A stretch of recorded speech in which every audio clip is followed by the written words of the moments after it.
जातं असा आणि आता तुम्ही मोठ्या प्रमाणामध्ये एक्सपोर्टला आवड देण्याचं काम केलं, काय सांगता का नाही, पहिलं तुमचं आधी म्हणणं मी खोडून काढतो की कुठेही महाराष्ट्रातला एकही प्रकल्प हा गुजरातमध्ये गेलेला नाही.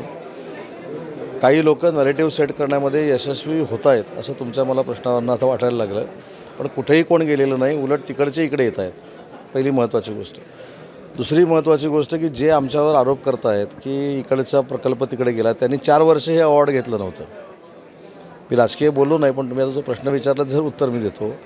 ही अवॉर्ड द्यायची जबाबदारी त्यांची होती आणि हे अवॉर्ड करोनाच्या कालावधीमध्ये दिलं नाही. मी समजू शकतो, करोना हा 1.5 वर्ष होता, नंतर का दिलं गेलं नाही. पण शेवटी सरकारची मानसिकता असावी लागते. सरकारनं याच्यामध्ये पुढाकार घेतला आणि आज आम्ही सगळी अवॉर्ड या ठिकाणी दिलेली आहेत. त्याच्यामुळं नवीन नक्की चालना एक्सपोर्टसाठी मिळेल. आणि एक्सपोर्टच्या बाबतीमध्ये हे काय एक्सपोर्ट 300 कोटी 400 कोटी 1000 कोटीच्या बाबतीतलं नाही आहे. 30 लाखाच्या धंद्यापासून 30 कोटीच्या धंद्यापर्यंत जे खरोखरच स्मॉल स्केलवाले एक्सपोर्ट करत आहेत त्यांची पाठ थोपटण्याचा हा कार्यक्रम आहे. त्याच्यामुळे तुम्ही जे सांगितलं की इकडचा प्रकल्प तिकडे गेला असं अजिबात झालेलं नाही. उलट 3,30,000 कोटीचे MOU डावसवरनं करून आम्ही परदेशी गुंतवणूक महाराष्ट्रामध्ये आणलेली आहे. संजय राऊतांनी एक मुख्यमंत्र्यांचा गुंडासोबतचा फोटो तो ट्विट केलेला काय सांगता? मी यावर सांगितलं की आता या गर्दीमध्ये प्रत्येकाच्या हातामध्ये मोबाईल आहे आणि प्रत्येकाची इच्छा ही प्रत्येकाबरोबर फोटो काढायची असते.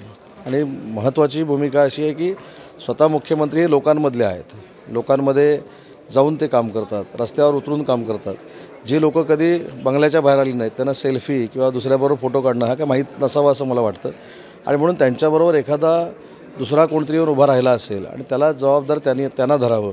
कारण आत्ताच मी सोशल मीडियावर बघितलं की ज्यांनी आरोप केला त्यांच्याबरोबर देखील असे फोटोज आपल्या सोशल मीडियावरनं आणि इलेक्ट्रॉनिक मीडियावरनंच पब्लिश झाले. त्याचं उत्तर त्यांनी देखील पहिलं दिलं पाहिजे. काल अजितदादांना पक्ष इलेक्शन कमिशनने दिलेला पक्ष असेल तर त्याबद्दल अजितदादांचं अभिनंदन आहे. पण राष्ट्रवादीकडून म्हणजे शरद पवार गटाकडून मोदी सरकारचं हे यश आहे असं सांगितलं. हा निकाल जर त्यांच्या बाजूनं लागला असता तर ते बोलले असते का?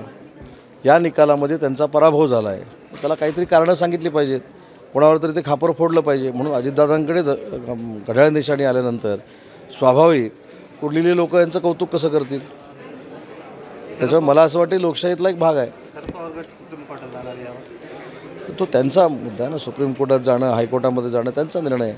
तर तुम्ही इंडस्ट्रीजकडनं पिंपरी चिंचवडमध्ये इंद्रायणी नदीचे प्रदूषण होते त्यावर बैठक घेतली होती, परंतु अजूनही आज देखील इंद्रायणीचं पाणी संपूर्ण फेसाळलेलं आहे. इंद्रायणी आणि पवना नदीचा प्रोजेक्ट जो आहे तो 3,000 कोटीचा आहे. त्यासाठी DPR तयार करायचा आहे. 3 महिन्यापूर्वी मीटिंग घेतलेली होती. PMC नेमलेली आहे.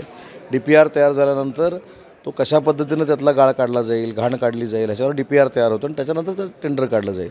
2 महिन्यापूर्वी मीटिंग झाली, कारण शेवटी लोणावळ्यापासून आपल्याला संपूर्ण ते जी काही घाण असेल किंवा मैला असेल, जे काय झालं असेल, इंडस्ट्रीमुळे असेल, रिअल इस्टेटमुळे असेल, ते सगळं आपल्याला साफ करायचं आहे.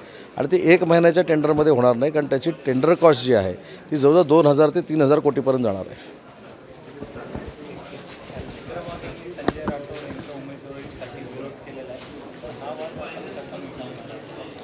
मी फार छोटा कार्यकर्ता आहे.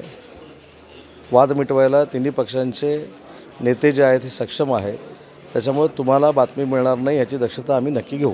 सर्वे जो झालेला आहे यामध्ये भाजपला स्पष्ट बहुमत मिळते, महाविकास आघाडीला 9 जागा मिळतात महाराष्ट्रात. तर कसं बघताय?